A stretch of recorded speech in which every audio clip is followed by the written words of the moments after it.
Hi everyone, in this video we're going to learn how to solve an exponential equation involving a hidden quadratic equation. And that's the equation that we see here, for which we're simply told solve for x. So let's get started. As I always do, I'll start by writing SOL here for solution. Now looking at this equation here, we can clearly see that we're dealing with an exponential equation. Indeed, we can see that the unknown x is placed as an exponent on this 3 to the power of 2x.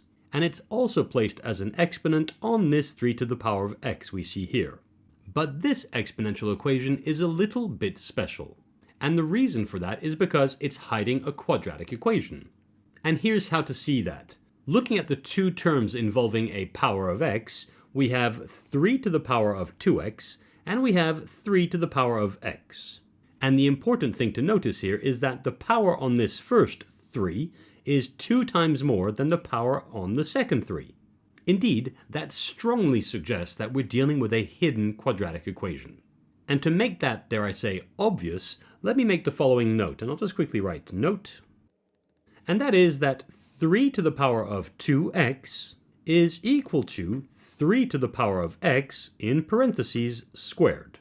Indeed, we know from our laws of exponents that if we were to raise this 3 to the power of x to the power of 2, then this power of 2 would simply multiply the x which is placed as a power here.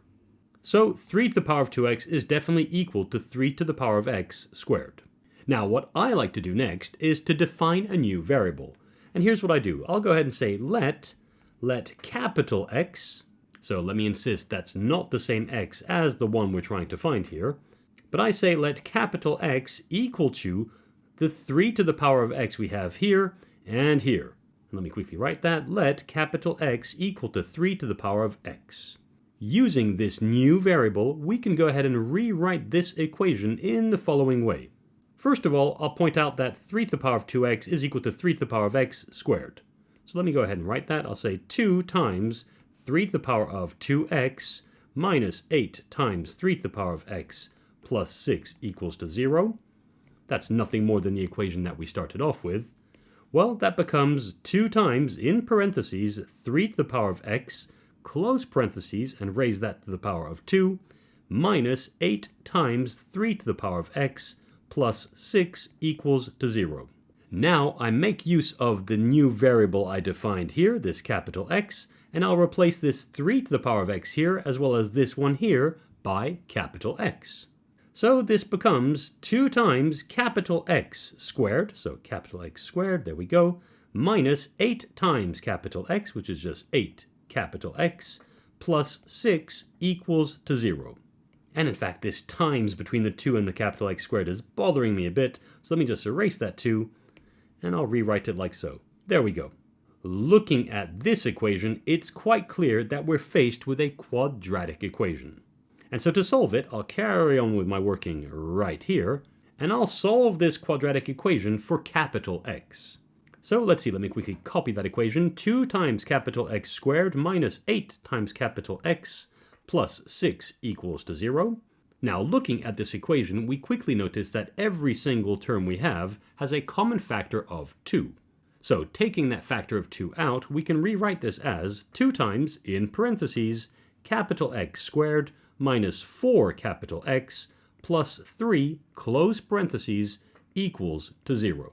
Now to solve this quadratic equation, we could use the quadratic formula, or we could go ahead and try and factor it. And for that, remember, we're looking for two numbers whose sum is -4 and whose product is 3. And it doesn't take us too long to see that -1 and -3 will do. Indeed, -1 plus -3 is -4, and -1 times -3, well, that's +3.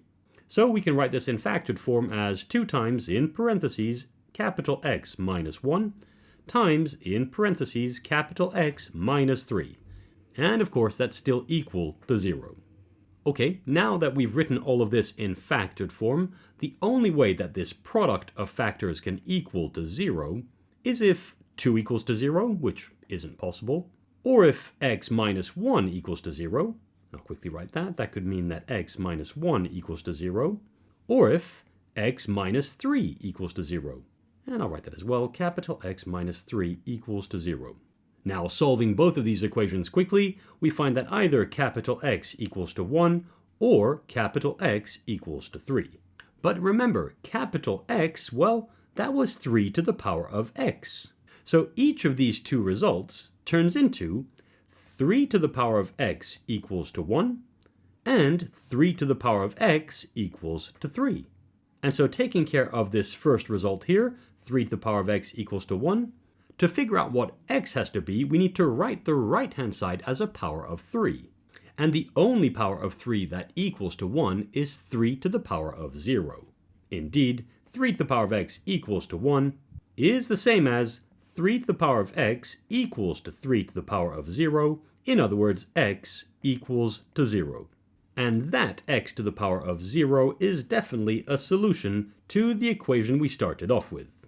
Indeed, if we replace x by 0 in this equation, we'll quickly see that the left-hand side is equal to 0. Now let's focus on the second result, this 3 to the power of x, which equals to 3. Well, what's important to keep in mind here is that when we write 3, it means 3 to the power of 1. We just don't write powers of 1.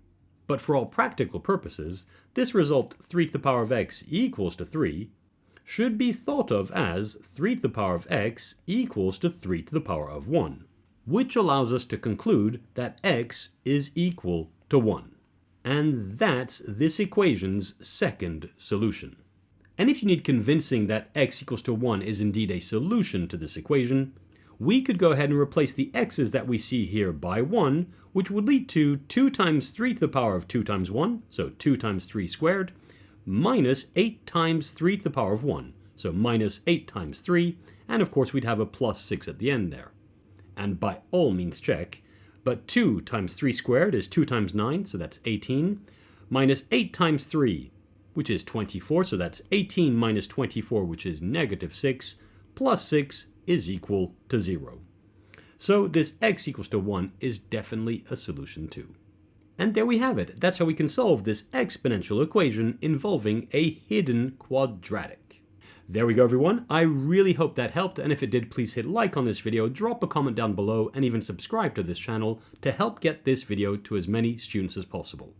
And all that being said and done, that's it for this tutorial.